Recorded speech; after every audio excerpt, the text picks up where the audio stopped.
Dear engineer bio with टिबख में खुशामदीद। उम्मीद करता हूँ कि आप सब लोग खैरियत से होंगे। आज का जो हमारा टॉपिक है वो 9th की बायोलॉजी से यूनिट नंबर 3 जो है बायोडाइवर्सिटी। अब व्हाट इज़ बायोडाइवर्सिटी? बायोडाइवर्सिटी क्या है? The words biodiversity is derive from Greek, यानी bio means life and diversity means variety। Biodiversity का जो लफ्ज़ है वो ग्रीक लैंग्वेज से निकला हुआ है, जिसके बायो का मतलब लाइफ है और डाइवर्सिटी का मीन्स मतलब है वैरायटी। अब डिफिनीशन क्या है बायोडाइवर्सिटी का? The different kinds of life are living organism you will find in one area, like the variety of animals, the variety of plant and fungi and other microorganism। किसी भी इलाके या किसी भी इकोसिस्टम में जो या अर्थ पर जितने भी अक़साम के लिविंग ऑर्गेनिज्म मौजूद है, तो उस सब को हम एज अ होल बायोडाइवर्सिटी कहते हैं। तो उसको हम नाम देते हैं बायोडाइवर्सिटी। अब अकॉर्डिंग टू बुक में जो डिफिनीशन है वो किस तरह है? The variety of living organism and different Eeco present and different ecosystem and habitat.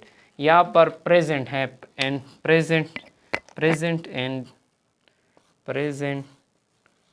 And different ecosystem, यानी इकोसिस्टम में जहाँ पर लाइफ पॉसिबल हो वहाँ पर जितनी भी जानदार अशिया की अक़साम है, यानी जानदार अशिया में जितनी भी वेरिएशन है, अगर वो एक जगह पर मौजूद हो तो इसको हम एज अ होल बायोडाइवर्सिटी कहते हैं। द वेरिएशन एमंग स्पीशीज़ भी पॉसिबल है कि स्पीशीज़ के अंदर भी वेरिएशन हो। वेरिएशन एमंग जो डिफरेंट ऑर्गेनिज्म है, प्लांट है, प्लांट में भी मुख्तलिफ़ किस्म के प्लांट है और एनिमल में भी मुख्तलिफ़ किस्म के एनिमल है, तो इसको हम बायोडाइवर्सिटी कहते हैं। In Pakistan, according to book, in Pakistan there is 600 plant kind of plant and 23 kinds of different animal present in Pakistan. किताब के मुताबिक जो पाकिस्तान में जो किताब ने डेटा दिया है कि 6000 जो प्लांट है अक़साम के, 6000 प्लांट के अक़साम हैं और 23,000 एनिमल के अक़साम है, वो मौजूद है पाकिस्तान में। और बुक में एक और बात भी ली गई है कि अकॉर्डिंग टू बायोलॉजिस्ट का ये मानना है कि 100 मिलियन के जो डिफरेंट ऑर्गेनिज्म है, डिफरेंट काइंड ऑफ ऑर्गेनिज्म है, वो अर्थ पर मौजूद है। तो ये बुक में जो डेटा दिया गया है तो ये इस तरह कुछ दिया गया है। तो अब फ्लोरा, इसमें हम दो चीज़ें और भी ऐड करते हैं, एक फ्लोरा और एक फौना। तो फ्लोरा जो है, फ्लोरा किसी भी इलाके में जो प्लांट होते हैं, प्लांट्स, वो इस इलाके का फ्लोरा कहलाते हैं। और फौना जो है, फौना FUNA, फौना जो है वो किसी भी इलाके में एनिमल्स को हम फौना कहते हैं। अब हर इलाके का फ्लोरा और फाना दूसरे इलाके से मुख्तलिफ होगा। तो फ्लोरा और फाना हो गया। तो अब हम चलते हैं कि इम्पॉर्टेंस ऑफ बायोडाइवर्सिटी क्या है। इम्पॉर्टेंट ऑफ बायोडाइवर्सिटी से पहले हम एक और पॉइंट ऐड करना चाहते हैं कि फॉर एग्ज़ाम्पल हम अर्थ ड्रा कर रहे हैं कि फॉर एग्ज़ाम्पल ये अर्थ के पोलर रीजन हैं। तो कहा जाता है कि जो पोलर रीजन है, पोलर रीजन है, इसमें जो स्पीशीज़ होंगे SPP, हम स्पीशीज़ शॉर्ट में लिखते हैं कि SPP स्पीशीज़ जो होंगे वो कम होंगे, डिक्रीज़ इन नंबर, या नंबर में कम होंगे। इसकी नंबर लो होगी। और जो tropical region of the earth है, tropical region of the earth यानी ये जो जगह है, इसमें मोर स्पीशीज़ होंगे, यानी स्पीशीज़ जो है वो बहुत ज़्यादा होंगे। या यहाँ पर हम ये भी कह सकते हैं कि जो ट्रॉपिकल रीजन है वहाँ पर बायोडाइवर्सिटी जो है वो ज़्यादा होगी, और जो पोलर रीजन है उसके अंदर बायोडाइवर्सिटी या जो स्पीशीज़ ऑफ लिविंग ऑर्गेनिज्म है वो कम होगी। तो अब इम्पॉर्टेंट ऑफ बायोडाइवर्सिटी, ह्यूमन को बायोडाइवर्सिटी के क्या फ़ायदे हैं, ह्यूमन को हम स्पेसिफिक ह्यूमन के बारे में कि ह्यूमन को क्या फ़ायदे दे सकते हैं बायोडाइवर्सिटी। बायोडाइवर्सिटी प्रोवाइड या production of food and drugs. Biodiversity से हम फूड भी हासिल कर लेते हैं, यानी ह्यूमन बीइंग जो है, और बायोडाइवर्सिटी से हम डिफरेंट टाइप ऑफ ड्रग्स भी प्रोड्यूस कर सकते हैं। प्रोडक्शन ऑफ ड्रग्स भी हम बायोडाइवर्सिटी से कर सकते हैं। तो जो प्रोडक्शन ऑफ फूड है इसमें फॉरेस्ट है और लाइव स्टॉक जो है, माल मवेशियाँ, तो फिशेस जो है, और क्रॉप्स जो है, फसलें, ये सब जो है ये सोर्स ऑफ फूड है फॉर ह्यूमन बीइंग्स। तो ये प्रोडक्शन ऑफ फूड हो गई। अब प्रोडक्शन ऑफ ड्रग्स जो है, ड्रग्स की हम किस तरह प्रोडक्शन करते हैं बायोडाइवर्सिटी से। तो अगर हम प्लांट की बात करें, फर्स्ट अगर हम प्लांट की बात करें, प्लांट्स की अगर हम बात करें, तो प्लांट्स में फॉर एग्ज़ाम्पल प्लांट के बारे में मशहूर है कि plant is a rich source of ingredient. Plant के अंदर, पौधों के अंदर अज्जा बहुत ज़्यादा होते हैं, तो वो अज्जा जो हैं वो हम एज़ अ ड्रग्स यूज़ कर सकते हैं। तो फॉर एग्ज़ाम्पल हम प्लांट लेते हैं कि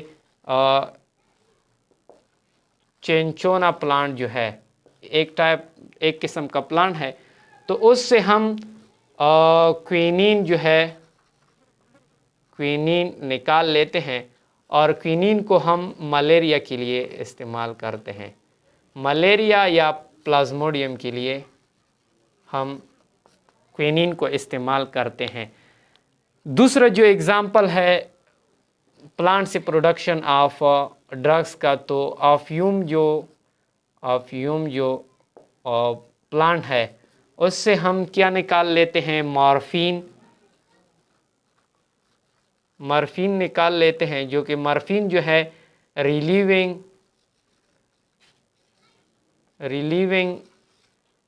फ्रॉम पेन के लिए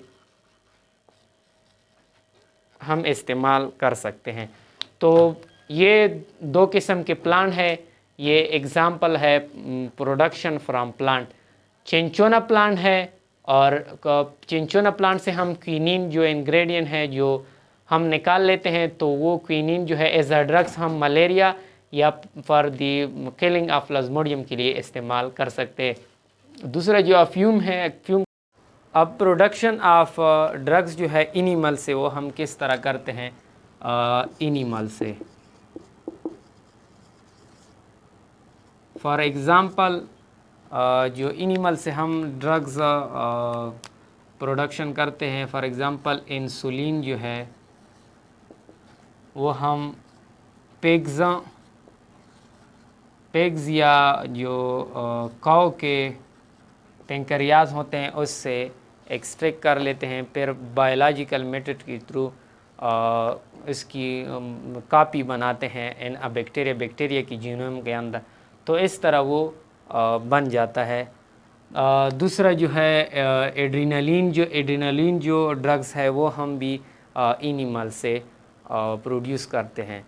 तो बायोडाइवर्सिटी का प्रोडक्शन ऑफ फूड जो है उसमें भी, और प्रोडक्शन ऑफ ड्रग्स जो है इसमें बहुत अहम किरदार है। अगर हम फंजाई की बात करें कि फंजाई हम किस तरह ड्रग्स की एक्सट्रैक्शन यानी प्रोडक्शन ऑफ ड्रग्स के लिए ह्यूमन किस तरह इस्तेमाल कर सकती है, तो फंजाई जो है वो एंटीबायोटिक रिलीज़ करती हैं या प्रोडक्शन ऑफ सम एंटीबायोटिक करती हैं। तो वो एंटीबायोटिक हम ले लेते हैं बैक्टीरिया के अगेंस्ट, वो एंटीबायोटिक हम इस्तेमाल कर सकते हैं। फॉर एग्ज़ाम्पल न्यूमाइसिन जो है, एरिथ्रोमाइसिन जो ड्रग्स है, या स्ट्रेप्टोमाइसिन जो है, तो वो हम सब जो ये ड्रग्स हैं ये फंजाई से हम ले लेते हैं। तो ये हो गई उसकी production of help in production of food and production of drugs. तो इसके अलावा जो इकनॉमिक या इंडस्ट्रियल बेनिफिट है, जो पैसे के लिए कमाने के लिए भी हम बायोडाइवर्सिटी को इस्तेमाल कर सकते हैं। रबर की जो इंडस्ट्रियाँ हैं और डाइस की जो इंडस्ट्री यानी रंगों की और प्लास्टिक की, तो ये हम जो इंडस्ट्री है, दो बिल्डिंग मटेरियल है, वो हम सब जो बायोडाइवर्सिटीज़ है उससे हासिल कर सकते हैं फ़ायदे। तो कुछ लोग जो है वो जो चिड़ियाघर बना लेते हैं, कुछ लोग जो है वो पार्क्स बना लेते हैं, तो इसमें मुख्तलिफ़ किस्म के ऑर्गेनिज़म होते हैं, तो लोग उसको देखने के लिए जाते हैं, फिर वो उस पर टिकट लगा लेते हैं। तो ये भी उसकी एक बेनिफिट है। और इकोसिस्टम में भी उसका एक अहम रूल है। Every species have a specific rule is important rule in ecosystem. हर जानवर का, हर जानदार का इकोसिस्टम में एक स्पेसिफिक रूल होता है, जो कि अगर हम फॉर एग्ज़ाम्पल ले लें कि नाइट्रोजन जो साइकिल है, वाटर साइकिल है, इसमें मुख्तलिफ़ किस्म के ऑर्गेनिज़म जो है वो रूल अदा करते हैं। तो ये हो गई इसकी इम्पॉर्टेंट। अब ह्यूमन किस तरह बायोडाइवर्सिटी को इफ़ेक्ट करता है, तो ये हम अब पढ़ेंगे कि what impact of human being on biodiversity. Human जो है वो किस तरह बायोडाइवर्सिटी को इफ़ेक्ट कर रहा है। As a result of human activity the biodiversity of area और earth is decrease day by day. रोज़ बरोज़ जो बायोडाइवर्सिटी है इन्हीं जो ह्यूमन की वजह से वो डिक्रीज़ होती जा रही हैं। तो कुछ स्पीशीज़ जो है स्पीशीज़ को जो कम होते जा रहे हैं, इस स्पीशीज़ को बायोलॉजिस्ट ने 3 हिस्सों में तकसीम किया गया है। इसमें है एक्सटिंक्ट स्पीशीज़ है, एंडेंजर स्पीशीज़ है और थ्रेटेंड स्पीशीज़ है। अब what is extinct species. Extinct species जो है वो अगर हम देखें तो ये पहले होते थे लेकिन अब नहीं है। No individual of species are alive. इस स्पीशीज़ का कोई भी जो इंडिविजुअल है, कोई भी लिविंग ऑर्गेनिज्म जो है वो ज़िंदा नहीं है, यानी सब के सब जो है वो ख़त्म हो गए हैं। फॉर एग्ज़ाम्पल डीडू बर्ड्स जो है, डीडू बर्ड्स और मैमथ्स जो है ये अब ख़त्म हो गए हैं। या अगर हम डायनासोर ले लें तो ये ख़त्म हो गए हैं, लेकिन पहले अगर हम 400-500 साल पहले देखें तो ये मौजूद थे 600 साल पहले। ये अब जो है ये इसकी परसेंटेज जो है वो 0% है on earth on ecosystem. Ecosystem में इसकी अब कोई भी तादाद यानी फुल 0% है। अब एंडेंजर्ड स्पीशीज़ जो है seriously at a risk of extinction, ये जो है ये ख़त्म होने के करीब होते हैं। ख़त्म होने का करीब क्या मतलब कि इसकी परसेंटेज जो है वो 5% to 10% मौजूद है अब भी इकोसिस्टम में। इसमें जायंट पांडा है, टाइगर है, एशियन एलिफेंट है, अब भी ये मौजूद है, लेकिन इसका तादाद बहुत कम है, ख़त्म होने वाले के करीब है। अगर हम इस तरह उसकी शिकार करते हैं या इस तरह इस स्पीशीज़ को ज़ाया करते हैं तो ये बहुत जल्द ही ख़त्म हो जाएंगे। दूसरा है threatened species likely to become endanger in a future. अगर हम फ्यूचर में इसको देखें तो ये ख़त्म हो सकते हैं, एंडेंजर की तरफ ये जा सकते हैं। उसका एग्ज़ाम्पल है सूती ओवल स्पॉटेड ट्री फ्रॉग जो है, ग्रीन टाइप की जो फ्रॉग होते हैं, ये इसकी एग्ज़ाम्पल है। इसकी परसेंटेज 50 to 30% अब भी मौजूद है अन इकोसिस्टम में। तो ये उसकी ये थ्रेटेंड स्पीशीज़ और एंडेंजर स्पीशीज़ और एक्सटेनिक स्पीशीज़ ये है। अब हम अगर पाकिस्तान की बात करें, इन पाकिस्तान एनिमल लाइक एशियन चीता और जो टाइगर लायन वगैरह है, हेरन जो है वो जो है स्पीशीज़ है वो एक्सटेनिक है, ये ख़त्म हो चुके हैं। तो पाकिस्तान में जो 31 स्पीशीज़ ऑफ मैमल है, 20 स्पीशीज़ जो है वो बर्ड्स के और 5 स्पीशीज़ जो है वो मैमल्स के या रेप्टाइल की सूरी वो एक्सटेनिक एंडेंजर्ड पोजीशन में है, वो बस ख़त्म होने वाले। इसमें हबरा बस्टेड जो है परिंदा है, कापरा फर्निकोर यानी मरखोर जो है, ये चलगोज़ा की जो प्लांट है, सनोबर के प्लांट, ये ख़त्म होने के करीब है, यानी इसकी परसेंटेज 50 to 10% प्रेजेंट है इन पाकिस्तान। अब फैक्टर अफेक्टिंग जो बायोडाइवर्सिटी है वो क्या है? इसमें सबसे पहले आता है लूज ऑफ हैबिटाट। अगर हम किसी भी स्पीशीज़ से, किसी भी जानवर से इसकी जो फेवरेट हैबिटाट है, जो फेवरेट इसकी माहौल यानी इसकी जो रिक्वायरमेंट है, अगर हम वो ख़त्म करें तो वो ख़ुद बहुत ख़त्म हो सकता है। तो सबसे पहले जो फैक्टर अफेक्टिंग बायोडाइवर्सिटी में आता है वो लॉस ऑफ हैबिटाट है।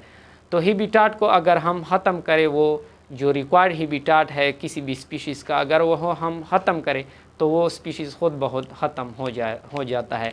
दूसरा है जो डिफॉरेस्टेशन है। डिफॉरेस्टेशन जो है वो second largest factor affecting of biodiversity है। अगर कोई डिफॉरेस्टेशन जो जंगलात की कटाई है वो ज़्यादा हम करते हैं तो जो पौधे हैं, इसकी जो स्पीशीज़ हैं, ट्री की जो प्लांट की जो स्पीशीज़ हैं वो ख़ुद बहुत कम हो जाते हैं। मोर इंडस्ट्रियलाइजेशन जो है, जो हम ज़्यादातर इंडस्ट्री लगा लेते हैं तो ये भी इसकी वजह है। ज़्यादा मकानात बनाते हैं तो जो फार्म की ज़मीनें हैं, यानी जो फसल की ज़मीनें हैं या जो जंगलात की ज़मीनें हैं वो कम होती जा रही हैं। तो ये कुछ फैक्टर अफेक्टिंग ऑफ बायोडाइवर्सिटी। ये था आज का हमारा लेक्चर। अगर आपको ये वीडियो अच्छी लगी हो तो प्लीज़ बायो विद बख्त यानी इस चैनल को लाइक करें, सब्सक्राइब करें और बेल का आइकन दबाएं ताकि हर आने वाली वीडियो का नोटिफिकेशन आपको मिले। उम्मीद करता हूँ बहुत जल्द ही नेक्स्ट वीडियो में मुलाकात होगी। इजाज़त दीजिए। अल्लाह हाफ़िज़।